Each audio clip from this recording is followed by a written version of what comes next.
Obrigado, Bruno, aí, por passar a palavra. Então, primeiramente agradeço, né, o convite da UDOP, em estar falando desse tema aí, sobre o potencial, né, de diversificação de espécies, de cobertura do solo em áreas de reforma de canaviais. Eu vejo que é um tema muito importante, né?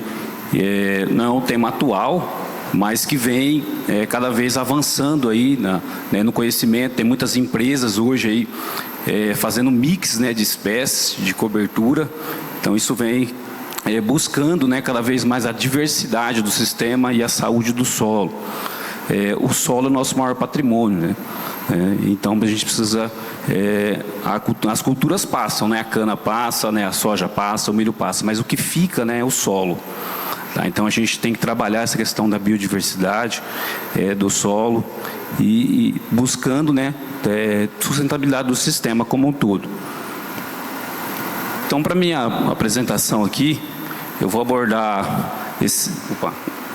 5 pontos aqui, mostrar o potencial e conceitos, definições de plano de cobertura, os principais benefícios da diversificação de culturas no sistema, modalidades de cultivo em áreas de reforma e expansão, falar do ciclo operacional das planos de cobertura, que é um pouco diferente das culturas comerciais, assim como a cana, e os mix, né, e consórcio de planos de cobertura. Deixar algumas considerações para vocês. Então vamos lá. Então veja que, né, hoje aí em torno de 10 milhões de hectares, a cultura da cana-de-açúcar, então um potencial enorme, e aí a gente tem que, todo ano ali, ó, a área de plantio, pegando um histórico aí até 2023, em torno de 1 milhão de hectares, 1 milhão e 200, 1 milhão e 300 vem aí despontando, então dá para usar plano de cobertura. E também, né, a cultura da soja, a cultura do amendoim, que tem um potencial enorme também. Mostrando mais alguns dados também, essa questão da renovação, pegando um recorte aqui. Então veja que, passando a régua ali, o perfil desejado, então veja que estava bem próximo ali, nos anos de 2014, 2015, 2016, vem caindo ao longo dos anos, mas precisa avançar aí.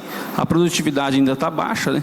Tem algumas usinas que conseguem patamares um pouco maiores, devido ao seu manejo.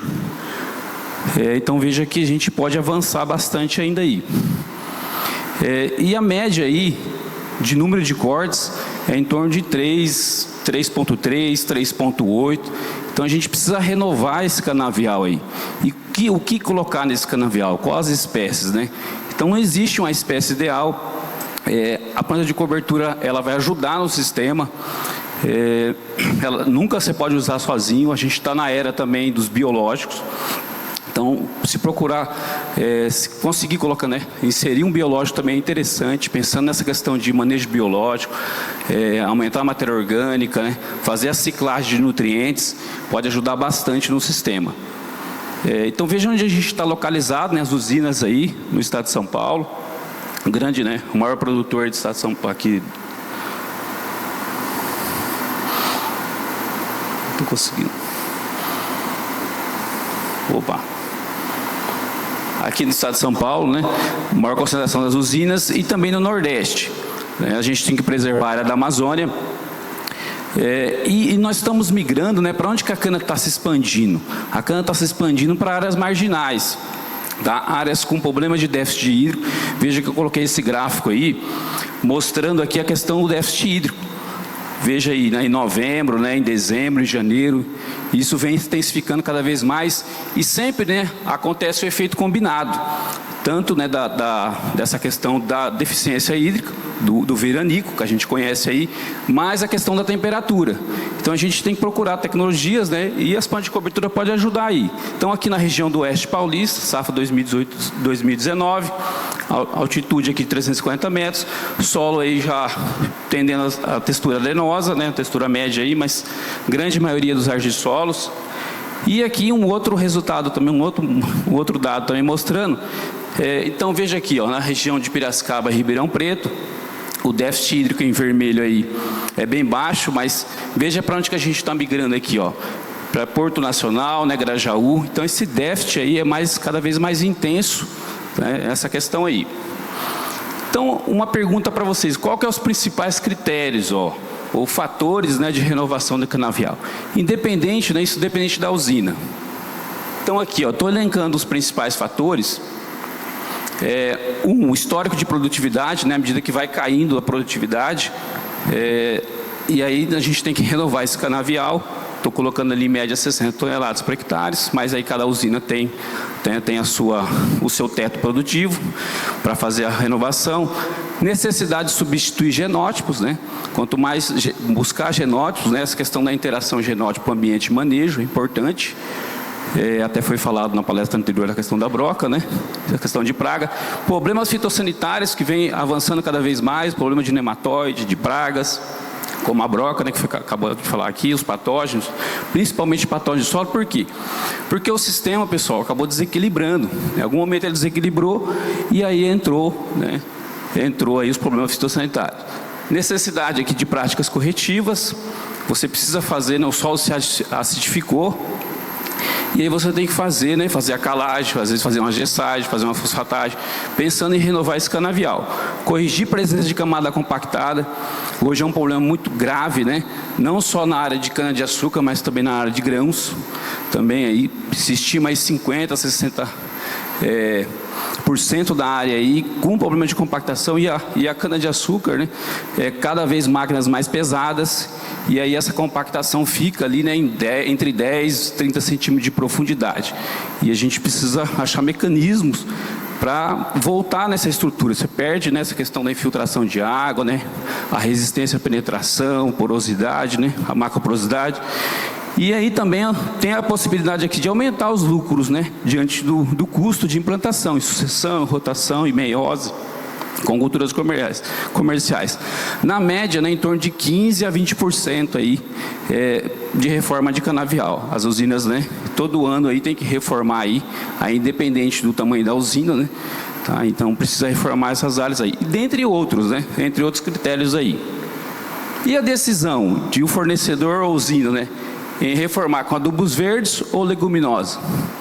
Então assim, fui buscar essas informações, Normalmente aqui, depende da estrutura regional, né, de cultivo e comercialização, os preços obtidos com os grãos, custo com a semente, né, das espécies de cobertura, histórico fitossanitário do talhão, período disponível aqui entre o corte, né, e o plantio de novo canavial.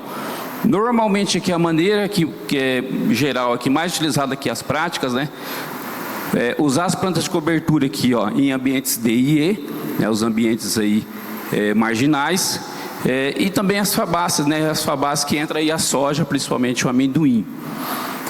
O amendoim está avançando bastante, né, no estado de São Paulo, principalmente na região ali, na região de Dracena, nos ambientes aí A e B.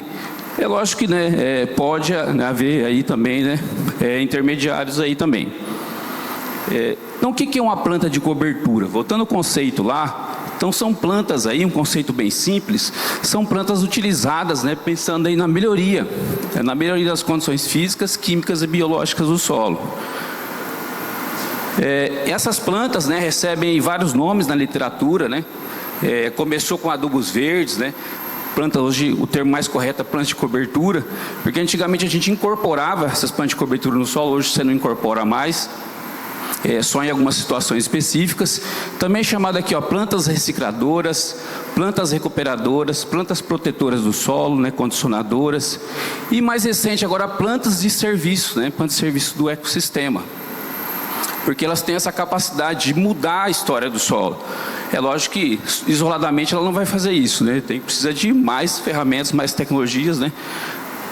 E qual que é os benefícios, da diversificação de culturas, de plano de cobertura em áreas de canaviais? Então são vários, né? Desde o controle da erosão hídrica, assoreamento de suco, minimizar perdas, né, de compactação do solo nessas camadas aí superficiais, né, e subsuperficiais, ajudar aí na fixação biológica de nitrogênio. Veja que é o segundo processo mais importante da natureza, né, depois da fotossíntese. Então ela pode ajudar aí, e tem vários trabalhos na literatura que consegue suprir aí não só da cana-planta, mas da cana-soca, né, da primeira soqueira. Depois aí, né, aí você tem que entrar com a adubação. E também hoje a fixação biológica simbiótica. também pode ajudar também essas bactérias de azotrófico. É lógico que não vai suprir 100% da demanda de nitrogênio, mas suprime na média aí em torno de 30% a 40%. Então isso traz uma economia muito grande no sistema de produção. Outra questão também importante, como eu falo sempre, se puder associar as plantas de cobertura com os micro-organismos, não só as bactérias fixadoras de nitrogênio, mas também aqui as micorrizas. Às vezes a gente esquecemos da micorriza, mas ela é extremamente importante nessa questão do fósforo, está disponibilizando ali na rizosfera. Então tem uma série de espécies que são eficientes nessa colonização da rizosfera, e pode ajudar bastante nessa questão da solubilização de fósforo. Veja que até hoje, nessa fixação de fósforo é muito grande, né? E a gente precisa avançar nesse conhecimento aí. Então, poucas pesquisas, né? Principalmente com plano de cobertura e também espécies comerciais. Já tem algumas empresas também de inoculação que produzem o inóculo. Então, é interessante também. Ciclagem de nutrientes. Então, além da fixação, a gente tem também a ciclagem de nutrientes. Principalmente nutrientes que estou colocando aqui o nitrogênio, o fósforo, o enxofre e o boro, que são nitrogênios que se perde, se lixivia no perfil do solo. Assim como os outros nutrientes também, o cálcio, o magnésio, assim por diante, pode contribuir bastante. Redução da população de nematóide. Então, o nematóide aí também é um inimigo invisível, principalmente do gênero Meroidógena, Pratilencos, Meroidógena incógnita, Javanica, Pratilencos Nezeia, Braquilos, e outros que estão vindo na esteira aí, Helicotilenco dístera, Scotilanema braquilos e outros aí, que vem aí cada vez mais destruindo o sistema radicular, né, a boca, né, entre aspas, aí da planta, pragas aí, como foi falado, né, agora aí, patógenos de solo, porque o sistema desequilibrou. Também proporciona um efeito aqui alelopático sobre as plantas daninhas, né? Principalmente as plantas daninhas de difícil controle. Veja que na cana tem problema muito grave de tiririca, né? Tiririca e entre outras espécies que escapa, né, do controle químico. Então ela pode ajudar bastante, né, com esse efeito aí alelopático. Efeito alelopático positivo, inibindo aí a germinação de algumas espécies, e também o efeito supressivo, o efeito físico dessa palha aí na superfície do solo. E aqui uma linha também de pesquisa que vem crescendo bastante, né? A fitorremediação de herbicida. Essas plantas têm capacidade de absorver a molécula de herbicida. Tem muitas moléculas aí que às vezes ficam lá 3 meses, 9 meses, 1 ano, 2 anos no solo. Então essas plantas também têm essa capacidade aí. E o último foco, né, é aumentar a produtividade. O que a gente queremos, tanto a produtividade de comos e a produtividade também em qualidade. Temos de açúcar, né, de álcool, enfim, energia, né, com foco aí. Então, colocando isso aí tudo numa figura, né, dessa aqui do professor Querubim, lá da Exalc, da USP. Então, assim, resumidamente, a gente ficou muito tempo, né, nas plantas de cobertura aqui, só avaliando só a parte aérea. Só a parte aérea, mas às vezes o efeito, ele é maior no sistema radicular. Então, o sistema radicular interagindo com essa microbiota do solo, através dos exudados, através da decomposição desse material, ou seja, ele vai servir de substrato para os micro-organismos aí, para o crescimento de micro-organismos, e isso aí vai disponibilizar o carbono, vai aumentar a matéria orgânica do solo, assim por diante, ó. Então, promover a biodiversidade desse solo aí, a ciclagem, né, o aumento da matéria orgânica, o sequestro de carbono, que a gente, daqui a pouco a gente vai sendo pago aí, né, nessa questão do carbono. Então é importante, ó, melhorar a estrutura do solo, a agregação do solo, criar, né, os bioporos, hoje bastante falado, né, os poros biogênicos, para fazer essa água infiltrar. Veja essas chuvas que deu recentemente aí, chuvas de 60 milímetros, em torno de 30 horas, então é interessante, né, criar esses microporos. Não é só uma operação de escarificação subsolar que vai resolver. Então é importante isso. Então veja aí, então só mostrando aqui uma imagem, mostrando a arquitetura, né, das culturas de cobertura. Então a gente olhar para o sistema radicular dessas plantas aí, importante para romper essas camadas compactadas, formar os bioporos. Então, ou seja, quanto que essas espécies produzem de matéria seca na parte aérea no sistema radicular. Isso é importante. Tem espécies aí que chegam até 4 metros de profundidade.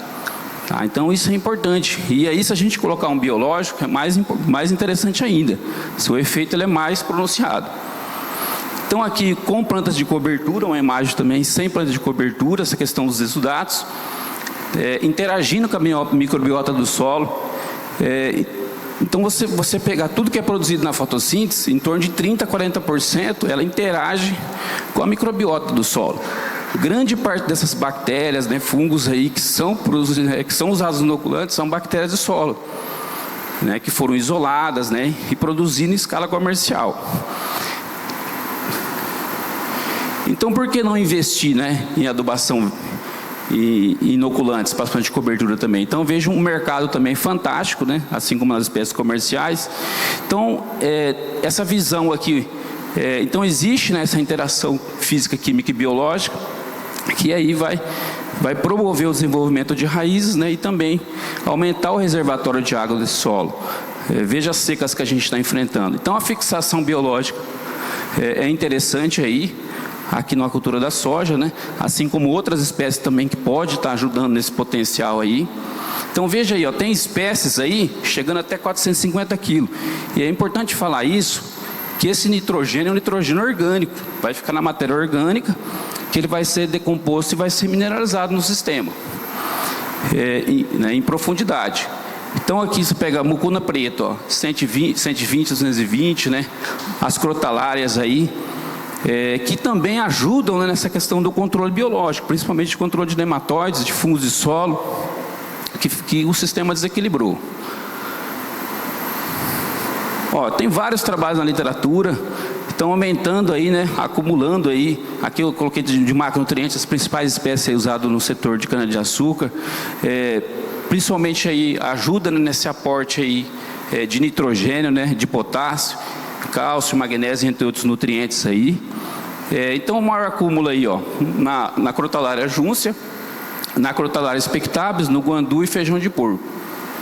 Então veja que interessante, né, essa questão da ciclagem, né, além da fixação, e também aumentando, ó, a produtividade. Aumentando a produtividade e mostrando alguns resultados, ó. Então veja que essa produtividade aqui, ó, pegando a Crotalária júncia expectabilis, até o segundo corte, como eu falei no início, ó. E depois você veja que a produtividade caiu bastante ali, ó. Tanto a produtividade em toneladas de cana por hectare, como em pó por hectare. Então, qual que é as modalidades de reforma de canaviais? Então, tem três modalidades. Essa terceira modalidade aqui de cultivo intercalar, ela é pouco utilizada, né? Precisa pesquisar mais. A mais utilizada ali é a sucessão, né? A rotação de culturas. E esse método aqui, o método interrotacional ocorrendo simultaneamente no sistema de meiose, vem crescendo muito, né? E usando também as mudas, né, pré-brotadas. Então são tecnologias, né, hoje que estão aí, que você pode estar utilizando aí também, ó. Então é feito aqui em área total, né? A sucessão, né? Eu até coloquei ali entre aspas, né? Uma sucessão com característica de sucessão. Então demora, né, depois de 5 anos, né, ou 6 anos, dependendo do critério que você vai utilizar para a reforma de canavial. As espécies mais utilizadas hoje aí, a Crotalária júncia, expectabilis, a coroleuca, o mileto, né? Ou soja, né? O soja amendoim. Dependendo da região, né, da região aí centro-sul, nordeste, né, a questão da declividade do terreno e a questão do ambiente, né, do ambiente de produção.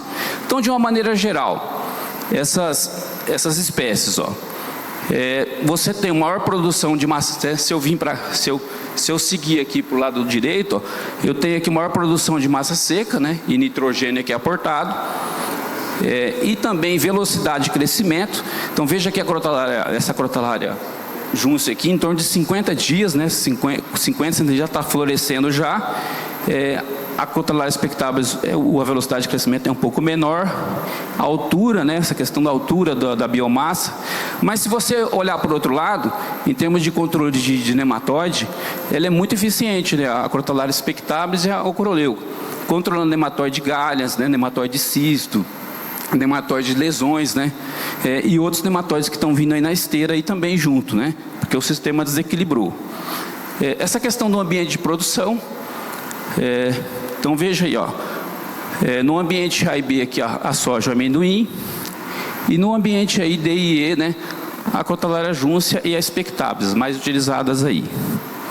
Então veja aí, dependendo do potencial de produção, é definida em 10, né, 10 subclasses.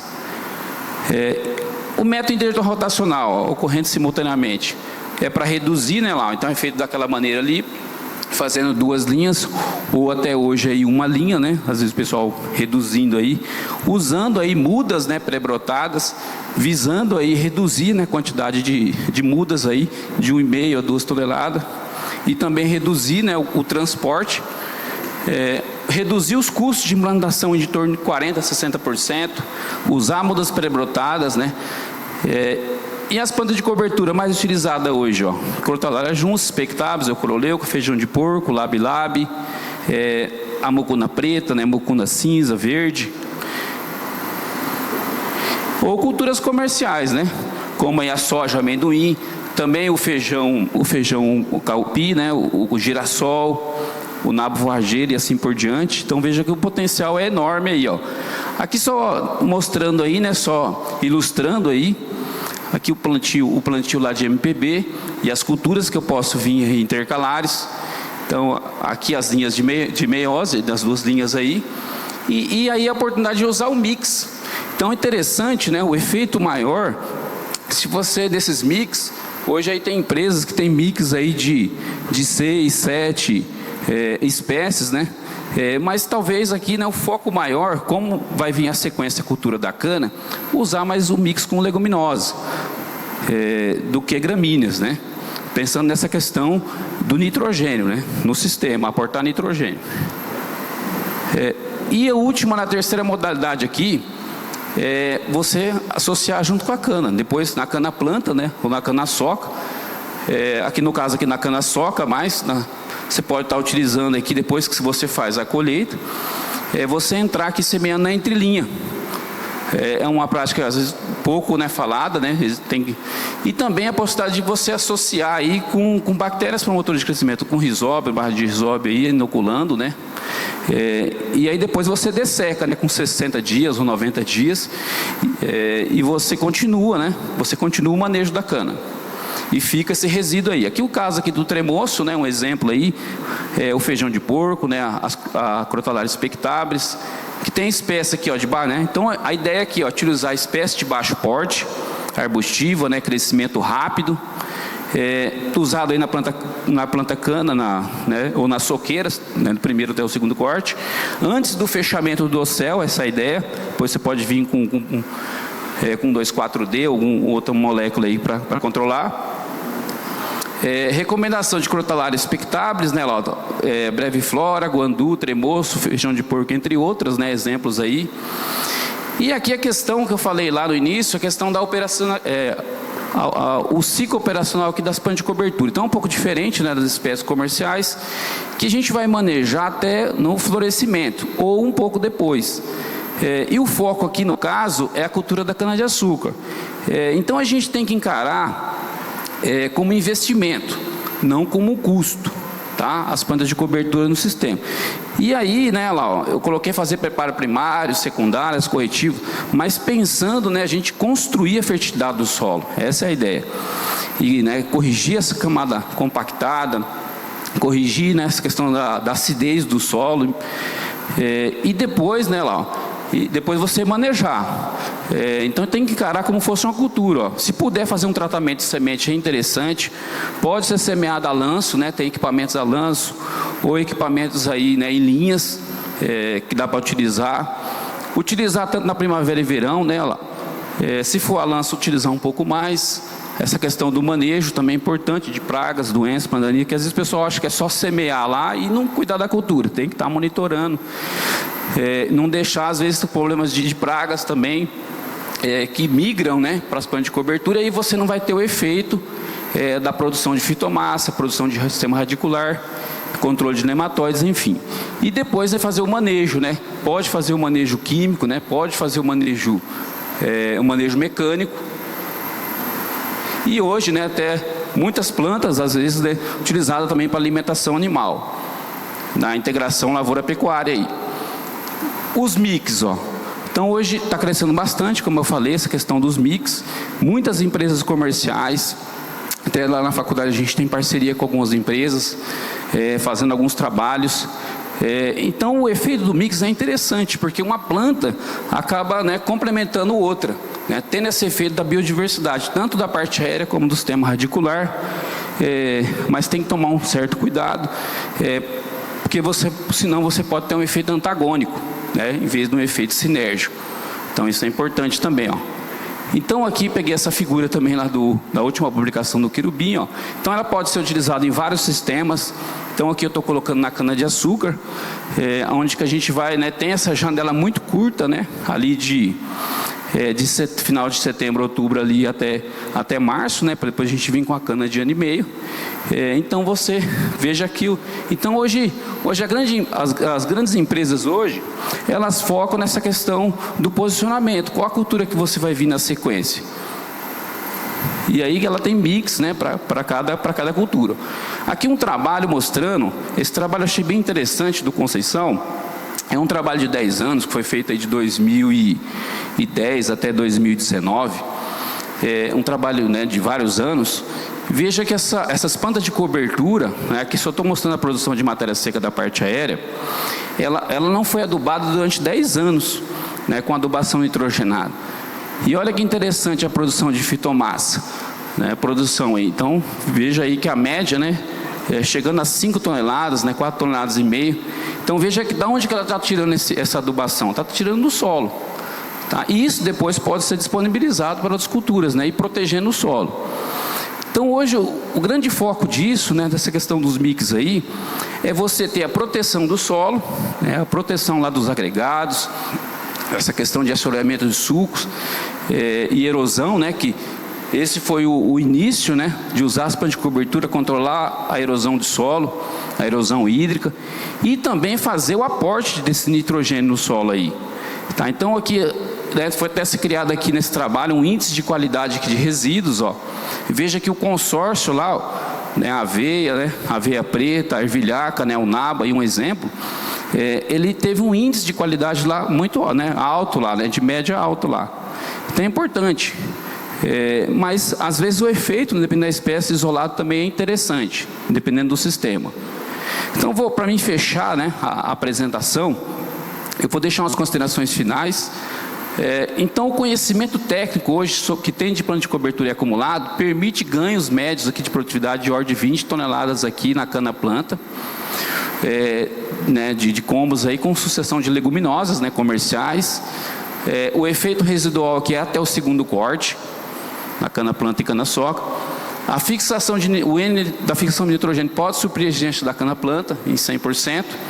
A associação dessa prática de plantio direto, né, com o plantio direto, hoje que é uma realidade, né, dessa questão da cana crua, potencializa os efeitos, né, agronômicos e ambientais e reduz custos aí de 28% até 40% aí na implantação do canavial. Além disso, a sucessão ou rotação de culturas, devido às vantagens, deveria fazer parte, né, seria que ser obrigatório, né, no sistema de canavieiro, nas usinas aí. E a sucessão e rotação é uma prática que melhor relaciona o custo-benefício, principalmente quanto ao aporte de nitrogênio.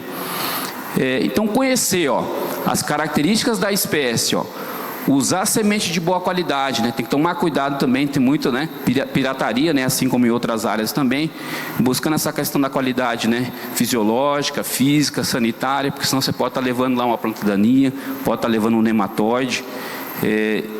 Tá? Então tem que tomar cuidado. Quanto à questão da época de semeadura, se eu vou fazer na primavera e verão, ou se eu vou fazer no outono e inverno, para ter respostas mais efetivas, são essenciais.